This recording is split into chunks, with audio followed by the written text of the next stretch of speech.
How's it going there, ladies and gentlemen? My name is Tommy, aka Pyrotoz, and today I'm going to bring you a moveset guide on Perrserker. Now, despite looking like some kind of demonically possessed relic from the ancient Egyptian times, this is actually a cousin of the other Meowth forms. So you have regular Persian from Kanto, you have the Alolan Persian, which is dark type of course, and you have this monstrosity. You look at the base stats and you think, well, that's nothing like the other Persian forms. It's actually more close to something like Aggron or Moreow, but you know, it's got the cat-like features. I guess they want to make it part of the same line. Fine. Perrserker's a pretty cool Pokemon in its own right.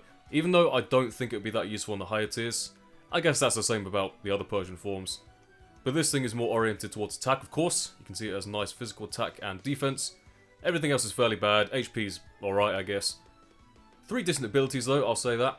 You've got Battle Armor to prevent crits, Tough Claws to boost the damage of all contact moves, and Steely Spirit, which is the same as Delmize's ability, it just boosts the power of steel type moves. Although of course with this thing you get stab as well, so you can potentially do some very good damage. I'm going to run through a couple of sets here. I think first set I'm going to show you is a fairly standard Choice Band set. So Choice Band or Life Orb. Life Orb would be a fairly good choice here. I think a lot of the time you'll just be going for, you know, your stab move or making a prediction with the Choice Band. Life Orb's nice, but I think Life Orb works better for stuff that has high speed. The reason I say this is because if you kill something with Perrserker, they are likely to bring in some kind of revenge killer which is going to be faster than you, in which case you've got to switch out anyway, so why not have the Choice Band? So Adamant Nature, mostly invested into attack and HP, a little bit of speed for base 60s, for example Jellicent. You have Iron Head for your stab move, Tough Claws boosted, extremely powerful. Close combat, hit those other steel types. U-turn I think is pretty important just in case you predict some sort of very bulky switch in, like a Torkoal for example. You can just U-turn and get out of there, switch into something more appropriate. For the coverage move, you can either go Crunch or Seed Bomb. It actually gets some fairly decent physical moves. I think those two are the best choices there. And I personally would go with Crunch just to give you something to hit. Stuff like Jellicent for example. And you might be saying, okay, so Seed Bomb does the same thing, so why not just run that? Well, Crunch gets Tough Claws boost, and that's 30%, so nothing to overlook by any means. Seed Bomb, however, is pretty good for certain stuff, so Quagsire comes to mind, or Seismitoad if you're brave enough to use it in the higher tiers. I think it is a fairly good choice for a lot of things. Personally, like I said, I would go with Crunch, but I'll leave that up to you guys.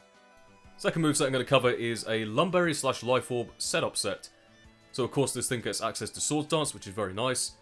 It doesn't have the speed to be a good sweeper, but it can break some walls. The reason I would definitely go for Lumberry on this thing is because it allows Perrserker to easily set up on stuff like Galarian Weezing, which of course would try and Will-O-Wisp you given the chance. You're not going to take much from its stab moves on the physical or special side, so go for the setup and then just murder it with Iron Head. The other two moves there, you've got Close Combat and Crunch or Seed Bomb, same as the previous set. I think Close Combat is especially useful for stuff like Umbreon, for example, and you'll notice this one is actually max speed here. It doesn't need maximum speed to outspeed stuff like Umbreon, but if you're running a setup set, I would personally go for maximum speed. Just my personal preference. Change the EVs to the previous set if you prefer that sort of thing. Nothing too much to say about this one. Just set up and do some massive damage, break some walls, and then get out of there before some kind of revenge killer comes in, which will obviously outspeed you. For example, a Flygon. Next moveset I'm going to show you guys is a bit of a wacky one. So we got Leftovers or Maranga Berry as the item here. I'll tell you what Maranga Berry does in a sec. Ability will be Battle Armor or Steely Spirit. Steely Spirit will boost the damage of your mono attacking move, which is either Gyro Ball or Iron Head, by 50%. Battle Armor will stop you getting crit. I would personally go Battle Armor, because I'm not a fan of getting crit, especially on something like this. You're going to go with max HP, max Special D. Its Special D isn't great, which is why one of the items I recommend is Maranga Berry. Maranga Berry will boost your Special D by 1 point when you get hit by a special move. Obviously you're not going to want to take anything like a Flamethrower or Earth Power or anything like that. It's basically intended for taking a neutral hit, so a Volt Switch, a Scald, something like that. You get your special defense boost and then you rest off the damage, right? Obviously Leftovers is a fairly good choice as well on any kind of set like this, so I'll leave that up to you. What you want to do is curse up a couple times. That's going to put your attack and defense at very nice levels. You got Rest Talk there. And for the move, Gyro Ball is very good with Curse because obviously your speed is being lowered, so you're going to do a lot of damage. Or Iron Head if you want more PP. PP is not such a huge issue if you're using Rest Talk, but sometimes you might want to go for Iron Head just to preserve that PP, so you know you don't have to keep resting and Sleep Talking just to be able to use your attacking move. Not the best way to run Perrserker, but I think it's pretty fun. I think there could definitely be some good uses for this thing. Just stay away from powerful special attacks like Flamethrower, or Earth Power, or Focus Blast, anything like that really. Final moveset I'm going to show you guys, and this is the Pyrotoz approved extra special Flame set. This is the Blunder Policy Iron Tail set, if you can believe that. Adamant Nature, 252 attack and speed. Blunder Policy will raise your speed by 2 points if you miss an attack, okay? So you got Iron Tail there, which is 75% accurate. So if you hit it, you will nuke anything, because its Tough Claw is boosted, its Stab, and it's base 100 power, so it does a hell of a lot of damage.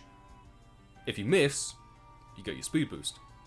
You got Close Combat there for big damage, Crunch and Seed Bomb, once again, that's the choice that you've had in the other sets. And then Iron Head or Swords Dance as the last move. I would personally just go for Iron Head. I don't think it necessarily needs a setup. I think if I were to run this set, it would be more of a late game sweeper, so I wouldn't really need it to break walls. If you wanted to break walls, run Swords Dance and just rely on Iron Tail, I guess. The reason I go with Iron Head is because it's still very powerful with Adamant Nature and Tough Claws. And I feel like as a sweeper kind of role, you don't necessarily need more power than that. And you don't have to miss Iron Tail, which is the beautiful thing. So what you want to do is miss Iron Tail once, and only once. That gives you your Blunder Policy. Hopefully you take whatever attack they go for. If they switch to a sack, that's perfect. Then you got your speed. Then you go for the sweep. And that is the perfect setup, ladies and gents, for a Perrserker sweep. That's pretty much it, ladies and gents. I hope you all enjoyed the moveset video. Just to let you know that it also gets access to Gunk Shot, which is probably not useful if you're running Iron Head for fairies. It also gets Fake Out, which is actually a pretty nice move to run on this thing, just because you get that priority to counteract your low speed. That'd be nice on the Life Orb set, or even Assault Vest if you want to go that sort of route. Double Edge, which could be fairly nice for neutral coverage, I guess. And also Play Rough, which can be nice for fighting types if you expect them to switch in. I personally wouldn't bother running any of these, but maybe you want to. Maybe you want to switch up one of those sets, like the Choice Band, stick on the Play Rough there as your coverage move. I don't know. Once again, all up to you guys. Hope you all enjoyed the video, and I will see you all next time.